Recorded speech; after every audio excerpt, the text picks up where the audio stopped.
लगता है कि उसको कैश करा ले। बात तो बहुत कह दी गई, लेकिन जब उन बातों को तुम अपने जीवन में लागू नहीं करोगे, अपनाओगे नहीं, उन पर अमल नहीं करोगे, उनको समझोगे नहीं क्या कह दिया, तो उसका क्या लाभ मिलेगा। चलते रहो का मतलब जमीन को नापने से नहीं है कि जमीन नापते चले जाना सारी जिंदगी। चलते रहो का मतलब है कि अगर तुम बिना रुके जिस काम के लिए निकले हो उस काम पर चलते रहे तो अपने मंजिल पर जरूर पहुंचोगे। अगर रुक गए कहीं, कोई भी बाधा को देख के, परेशानी कठिनाई को देख के छोड़ दिया तो मंजिल नहीं मिलेगी आपको। समझदार था, गुरु ने शिक्षा दी थी, उसने सोचा कि जिंदगी की शुरुआत करनी है, क्यों ना मैं इस नगरी के राजा से जाके मिलूं और उस राजा से कुछ धन वगैरह लेके अपना काम शुरू करूं। लेकिन उसको ये नहीं पता था राजा कहाँ, बहुत दूर था। वो गांव से पूछता हुआ कहीं जंगलों से गुजरा, कहीं रातों को रुकना पड़ा, कहीं दिन में, कहीं पूछताछ करके उसने कहा कि गुरु ने कहा था कि चलते रहना। मतलब उसने अपने प्रयास को छोड़ा नहीं, गुरु के वचन को आगे रखा कि गुरु ने कहा था मैं चलता रहूँगा, जरूर मिल जाएगा। नहीं, इंसान थक के छोड़ देता है कि छोड़ना नहीं। वो पूछताछ करके उस नगरी में पहुंच गया जहाँ राजा था, लेकिन वहाँ जब पहुंचा तो उसने देखा नज़ारा कुछ और ही था। सब वहाँ मातम छाया हुआ, कोई किसी से बात नहीं करता था, कोई खुशी नहीं थी। वो हालात को देख के समझता रहा तो वहाँ दूसरी बात याद आ गई कि तुम अगर देखोगे, खोजोगे तो पा लोगे, खोजोगे तो पा जाओगे। उसने खोज करनी शुरू की कि कारण क्या है। पूछा किसी से तो उसको पता लगा कि वो नगरी का राजा गुजर गया है, राजा का कोई लड़का नहीं था, अब राजकाज ये कौन संभालेगा। तो राजा का ये हुक्म था, मरने से पहले उसको कारण का पता लग गया कि ये कारण है, इसलिए उदासी है। बोले कि लड़का कोई है नहीं, राजगद्दी पर कोई नहीं है। लेकिन राजा का हुक्म ये था कि राजगद्दी पर वो बैठे, एक कमरा था, उस कमरे के अंदर एक आदमी को बैठा देना, 3 दिन तक उसको बंद रखना कमरे में, और चौथे दिन कमरा खोल के देखोगे तो जो आदमी उसमें से जिंदा निकला वही राजा होगा। अगर वो जिंदा नहीं निकलता है तो राजा बनेगा ही कैसे। उसने देखा कि कोई भी उसमें, एक मंत्री ने बताया कि उसने पूछताछ की तो उसने पा लिया। कहने लगा गुरुजी का दूसरा सवाल पूरा हो गया कि खोजोगे तो पा जाओगे। ये खोज कर ली मैंने, ढूंढ ली बात, तो मुझे पता लग गया उदासी का कारण क्या है। अब वो वहाँ के हालात देखता रहा तो उन्होंने बताया कि यहाँ तो बहुतों लोगों ने प्रयास किया लेकिन वो सब के सब मुर्दा निकले हैं। उसने सोचा क्यों ना किस्मत आजमाई जाए। वो कहने लगा कि मैं करना चाहता हूँ। उसने संदेश दे दिया कि मैं इस कमरे में सोना चाहता हूँ, मुझे बंद करो। बोले कि सोच ले, यहाँ जो रहता है वो जिंदा कभी गया नहीं है, अभी तू बच्चा है, तेरी थोड़ी उम्र है। बोला कि आपको चिंता करने की ज़रूरत नहीं, मेरा इरादा पक्का है, मुझे इसमें छोड़ दो। उन्होंने क्या किया कि उस कमरे में उसको बंद कर दिया। कमरे में जाके देखता है एक पलंग है, एक तलवार है और कुछ सामान वहाँ रखा है खाने पीने का। जाके देखा हालात उसके, उसको बंद कर दिया गया। उसने तकिए उठा के, दोनों 2 तकिए थे बेड पर, वो चादर से ढक दिए और इस प्रकार बना दिया जैसे आदमी सोया है। तलवार हाथ में लेके बैठ गया। भूख लगी, अब 2-3 दिन का काम था। एक दिन गुजरा, 2 दिन, भूख लगी तो सोचा खा लूँ कुछ। उसने सोचा गलत है ये तो, गुरुजी ने ये कहा था कि तुझे खोज करनी है पूरी और जागना है। नींद आने लगी कि खाऊंगा तो नींद आ जाएगी, इसलिए मैं खाना नहीं कुछ भी। जागने के लिए कहा था तो राज था। 2 बात जब पूरी हो चुकी हैं कि मैं सोना नहीं है मुझे, अगर खाना खाया तो नींद आएगी, सामान रखा था कुछ नहीं खाया, पानी तक नहीं पिया। दूसरा दिन गया, तीसरा दिन जब आया तो उसमें एक बहुत बड़ा सांप आया ऊपर से, छत के रास्ते से, और उसने आके ज्यों ही उस बेड पर आया जिसमें वो खाता था, क्योंकि जो भी वहाँ जाता था आराम विश्राम करता था, बैठने की सोने की वही जगह थी। आते ही उसने उसको सांप को मार दिया। चौथे दिन दरवाज़ा खोला तो जिंदा निकला, जय जयकारे लगने लगे, राजा हो गया। गुरु के वचन की पालना जो बात बताई थी, उसने सोचा गुरुजी ने क्या पता क्या सोच के ये बातें कही थी मेरे लिए, गुरुजी को तो पता था इसीलिए उन्होंने ये बात कही। लेकिन मंत्री से कहने लगा कि मैं राजगद्दी पर जब बैठूंगा पहले मेरे गुरु के पास जाऊंगा, और जो गुरु ने मुझे शिक्षा दी थी, जो ज्ञान दिया था, जो बातें बताई थी, वो मेरे इसी जीवन में सभी अब तक पूरी हुई हैं। उनके बिना मैं राज सिंहासन पर नहीं बैठना चाहता। मंत्री लोग और वो उनके साथ तो फिर राजा की गद्दी का वो हकदार हो गया था। बड़े दरबारी लोग काफ़ी उनके साथ गए गुरु से मिलने के लिए। गुरुजी ने जाके देखा कि आज ये क्या इतना लश्कर जोड़ के कौन कैसे आया। उसने गुरुजी से प्रणाम किया, बोले कि शिष्य क्या बात है, कैसे आए। बोला जी आपकी कृपा हुई, इस तरह से जो आपने बातें की थी मैंने वो सब बातें मानी, और मुझे अब राजा की गद्दी मिली है, तो मैं चाहता हूँ कि जो समारोह होगा उसमें आप शामिल हो। गुरु उसको देख के हंस दिया, बोले अरे मैं जो बातें तुझे बताई थी उन बातों को नहीं समझा। मैंने ये नहीं कहा था ये दुनियादारी की चीज़ें हैं, ये तो सब चली जाएंगी, कल कोई गद्दी भी चली जाएगी, ये लोग भी साथ छोड़ जाएंगे, ये दुनिया भी छूट जाएगी। मैंने जो कहा था उसको अगर तू सच्चाई के साथ समझता तो तेरा जीवन का कल्याण होता। ये क्या है राजकाज, ये तो आज है कल को नहीं होगा। आज जय जयकारे होते हैं, कल मुर्दाबाद मुर्दाबाद हो जाएगा। बोले मैंने तुझे कहा था कि इरादा पक्का करके लगो, कि इंसान किस रास्ते पे लगे पक्का इरादा करके प्रभु के नाम के सहारे लगो, और उस नाम को खोजो। नाम के द्वारा नाम तुम्हें वो औजार मिला है जिसको पाके तुम उस मंजिल को पा सकोगे, उस पर चल के। लालदास नाम का भगत है, उसने भी कहा है कि इंसान का चोला तो एक औजार की भांति है, और उन्होंने कहा लालदास उठ भजन कर, आलस उंग निवार, रच बेगाना काम अपना वक्त से ले सुधार। कि वो कहता है कि ये शरीर तो हमें एक औजार के रूप में मिला है, वो भी बेगाना है। बेगाना क्यों है कि समय आने पर ये छीन लिया जाएगा। तुम कितने भी लाख कोशिश करोगे, कुछ दिन मुझे जी लेने दो, कोई नहीं जीने देता। हर चीज़ यहाँ फिक्स है, राई घटे न तिल बढ़े। जो लेख लिखे गए से कुछ भी नहीं घटे बढ़ेगा। कर्म करना हमारी जिम्मेवारी है, उसकी आज़ादी है, और भक्ति से बढ़ के उत्तम कर्म कोई नहीं है। अगर दुनियादारी में भी करना चाहते हो तो उस उत्तम कर्म तक पहुंचने के लिए सीढ़ियां हैं। नेक कर्म दुनियादारी के करना, किसी को दुख नहीं देना, बूढ़े बुजुर्ग माँ बाप की सेवा करना, दीन दुखियों की सहायता करना, वचन जबान से मीठा बोलना, नेक कर्म करना, और उसके साथ साथ प्रभु के नाम का जाप और सुमन करना। उसके जाप के करने से ही हमारे अंतर के पट खुलेंगे। अंतर के पट बातों से नहीं खुलते। लेकिन सच्ची प्रीति गुरु से तो होगी, तो गुरु तुम्हें जब अपना लेगा तो वो तुम्हारे अंग संग रह के साथ खड़ा रहेगा। कैसी भी परिस्थिति आए, कैसे भी हालात आए, जो सच्चा गुरु होगा वो अपने शिष्य को कष्ट नहीं होने देगा। लेकिन शिष्य भी तो ऐसा होना चाहिए कि जिसका यकीन पक्का हो।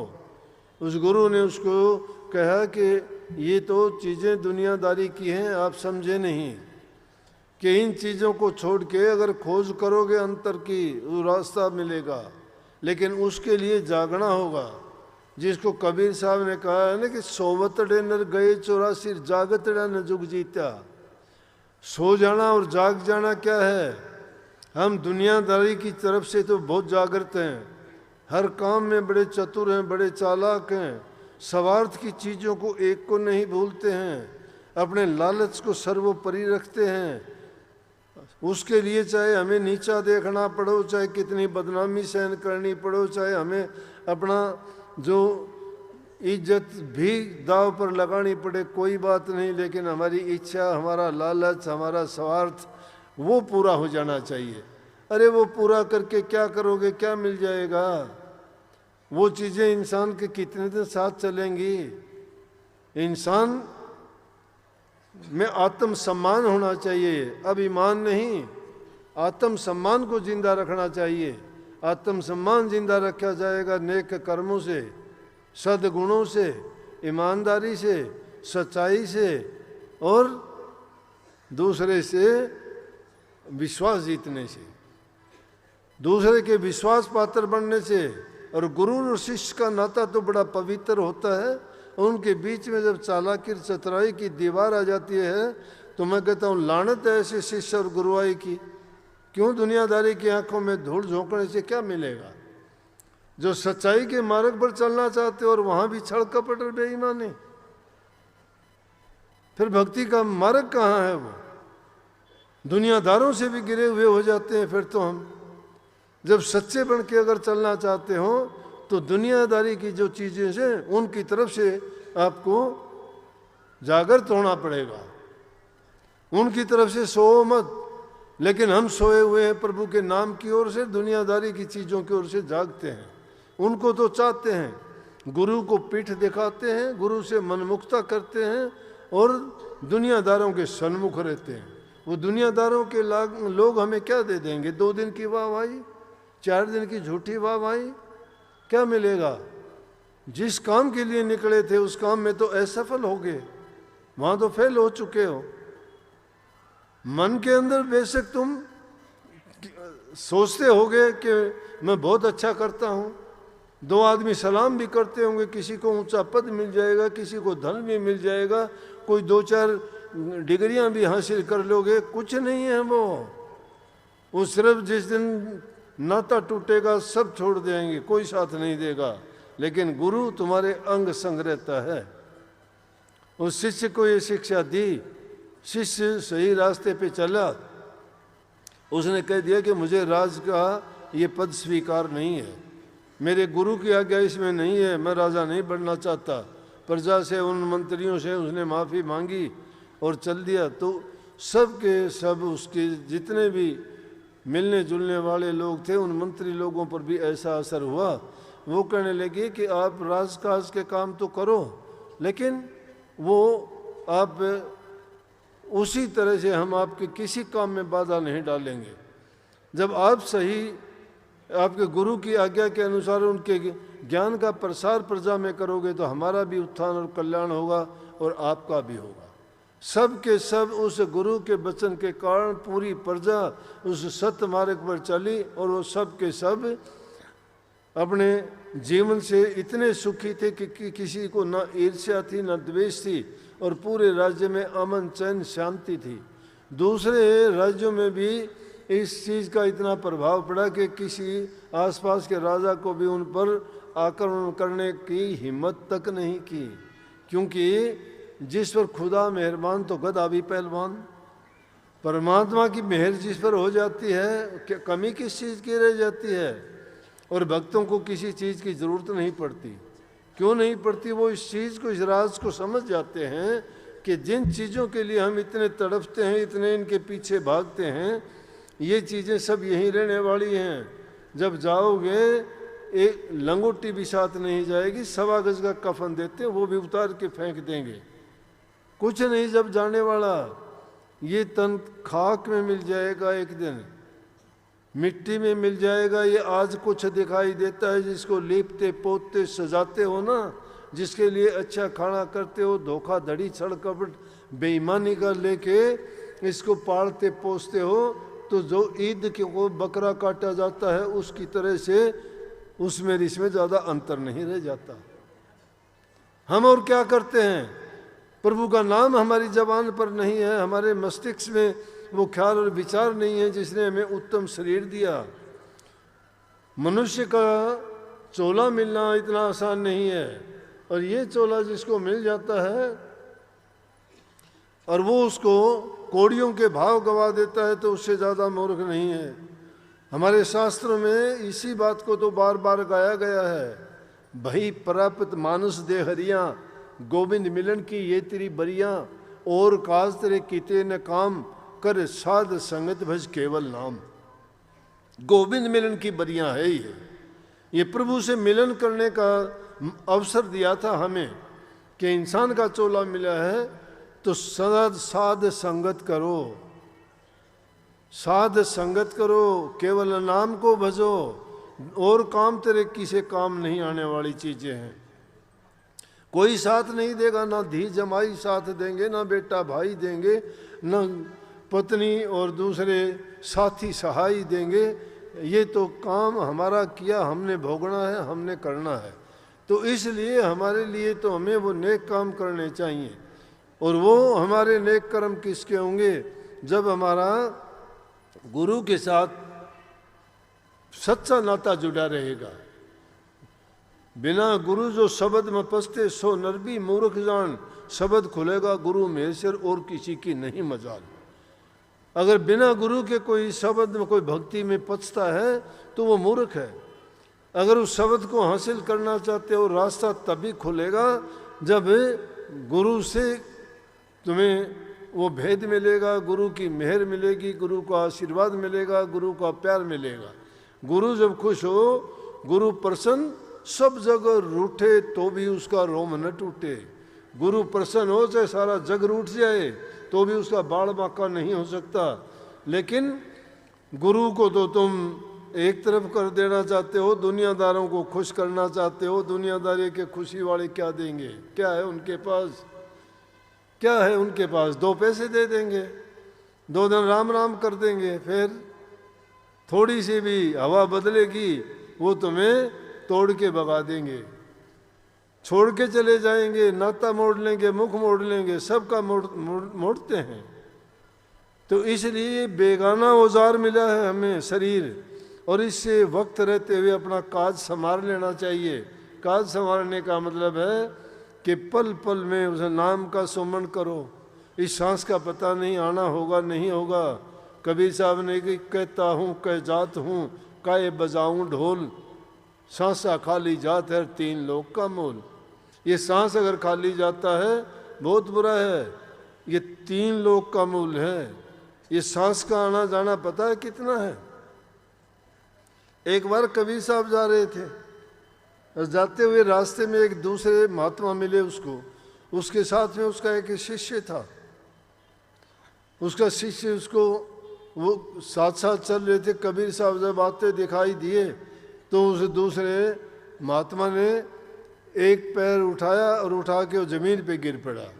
उसका शिष्य उठाने लगा, बोला नहीं कोई ज़रूरत नहीं, मैं अपने आप उठ जाऊँगा। वो अपने आप उठ गया। जब उसको कबीर साहब ने देखा तो कबीर साहब ने वो पैर उठाया ही नहीं, उठाते ही गिर गया। और दोनों का ये कोतक देख के उस शिष्य कहने लगा, जी क्या बात थी ये, मेरी समझ में नहीं आया। बोला अरे ये कबीर साहब थे। बोला अच्छा ये थे? बोला हाँ। बोला मैं जब गिरने का मतलब था, मैंने कहा था 1 कदम रखते हैं, दूसरे कदम रखने का कोई मौका ही नहीं मिलता, जिंदगी ऐसी है। वो बोले कि ना कदम उठाएगा ही कहाँ, वो कदम भी नहीं उठाने देता, कदम भी नहीं उठाने देता। नानक साहब ने भी ऐसा सवाल किया था बाला और मर्दाना से। आदमी को ये पता ही नहीं लगता कब। अब ये जिक्र है कि आपको बताऊं सत्संगियों की हालात। जैसे ये बाणी काफ़ी शब्द लिखे, बानी अपने रोहतक जिले में कौन सा गाँव है? मुंगान गांव है रोहतक के पास में। देखा था सबने, कितना प्रेमी, कितना सेवादार, तकड़ा। सेवा के सिवाय दूसरी बात नहीं, शब्द गाना लिखना। गांव में भी जाके पूछ लो कि काम होता तो होता, नहीं तो रात के 12 बजे 11 बजे जब उठ जाता कापी लेके लिखना शुरू कर देता। मतलब उस दिन भी उसने अपने पोते को बुला लिया। एक और था साथी, उसको बुला के कहने लगा, ले भाई ने बोला वो बाणी लिखी थी 12-14 कली की, वो पूरी कोनिकाई से अल्लाह छोरा रिकॉर्ड कर ले, फिर तो मौका मिलेगा नहीं मिलेगा, आज पूरी कर दे। और पूरी करने लगा, वो बन गई वो कबीर साहब वाली बात सच्ची कर दी कि हाथ में एक तारा, गाते गाते एक तारा एक तरफ, और वो अपने घर को चला गया। इतनी अच्छी मृत्यु तो बड़े बड़े महात्माओं को भी नहीं नसीब होती। उस सांस का भरोसा नहीं है, जिस सांस का भरोसा नहीं, उसके लिए कितने खोटे कर्म कर जाते हैं, कितने लोगों का विश्वास तोड़ते हैं, कितने लोगों के साथ हम अत्याचार और जुल्म करके पाप के भागीदार बनते हैं, कितना अपने जीवन को कलंकित कर लेते हैं चंद रोज के लिए, जिसका भरोसा नहीं, एक पल नहीं लगी जाते वक्त। नानक साहब ने भी बाला और मर्दाने से कहा कि बाला कि बता जिंदगी का क्या है। बोला जी जिंदगी का क्या भरोसा है, आज है कल नहीं। बोला लंबी बात कह दी, आज और कल, कल कहाँ होगा। फिर बोला मर्दाना आप बताओ जिंदगी का क्या भरोसा। बोले हाँ जी 2 घड़ी बीत गई, अगली 2 घड़ी पता नहीं। अरे तुम भी बहुत लंबा बोल गया। बोला गुरु जी आप बताओ, नहीं समझे। बोला सांस का आना जाना तो 12 उंगल में ही होता है। सांस अगर बाहर निकला है तो ये पता नहीं दूसरा आएगा या नहीं आएगा। पता लगेगा कि किसी को आएगा या नहीं आएगा। सांस लेते हो, सांस छोड़ दिया, अगला आया तो आया, नहीं तो धड़ाम देशी गिर जाओगे। इन चीजों को रोजाना इस खेल को देखता है। संत लोग इस तरह से जो अतीत में बीती हुई बातें हैं वो सुना के बता के चेताते हैं हमें। ये यथार्थ बातें हैं जो आंखों के सामने बीती हुई हैं, कितनी ऐसी घटित होती हैं। लेकिन क्या है, कबीर साहब कहते हैं कि देखते हैं लेकिन भूल पड़ी हुई है। आगे दौड़ पीछे चोट, आगे की तरफ भागना चाहते हैं, पीछे सब कुछ भूल जाते हैं कि क्या देखा था, क्या हुआ था, क्या होगा। पल की पल में क्या हो जाए, क्या बन जाए, क्या खो जाए, पता नहीं तकदीर का। इस मिट्टी से बनी शरीर का, ये शरीर मिट्टी का बना हुआ है, एक पल में पता नहीं क्या से क्या हो जाएगा। इसलिए भाई शुभ अवसर मिला है हमें, अपने जीवन को प्रभु के नाम पर लगाओ, बुराइयों को त्यागो। सेवा, सत्संग, नाम, भक्ति जो अपने जीवन में अपना लेगा, मैं कहता हूँ सारे के सारे उसके दुख दूर हो जाएंगे। पाप गठड़िया सिर पर धर के नहीं ढोनी पड़ेगी। जो अपनी उस गठड़ी को फेंक देता उस वक्त जगात कौन मांगेगा। लेकिन जब वो गठड़ी बांध के जाओगे तो काल, माया और यम 3 चौकी रास्ते में होंगी। तीनों की तीनों जुगा अपनी उस गठड़ी को फेंक देता उस वक्त जगात कौन मांगेगा। लेकिन जब वो गठड़ी बांध के जाओगे तो काल, माया और यम 3 चौकी रास्ते में होंगी। तीनों की तीनों जगात ले लेंगे, पूछेंगे बोल जो कर्म किया है उसका कर्म के फल से बच नहीं पाओगे। इसलिए खुद ही को भूलना पड़ेगा, अभिमान को त्यागना पड़ेगा, अपने आपे और स्वार्थ को तिलांजलि देनी पड़ेगी। जिन्हें अपनी खुदी गवाई ते सब अजाबों छूटे, ते ही जगत के ही फिर लागे, जेड़ा पंड सरोचा छूटे। खुदी गवाई ते सब कुछ पाई, खुदी सब लोग लूटे। ये खुद ही ने सब लोगों को बर्बाद किया है। खुद ही है अभिमान, मैंपना, अहंकार, ये मारता है इंसान को। नहीं, अहंकार किस बात का करोगे।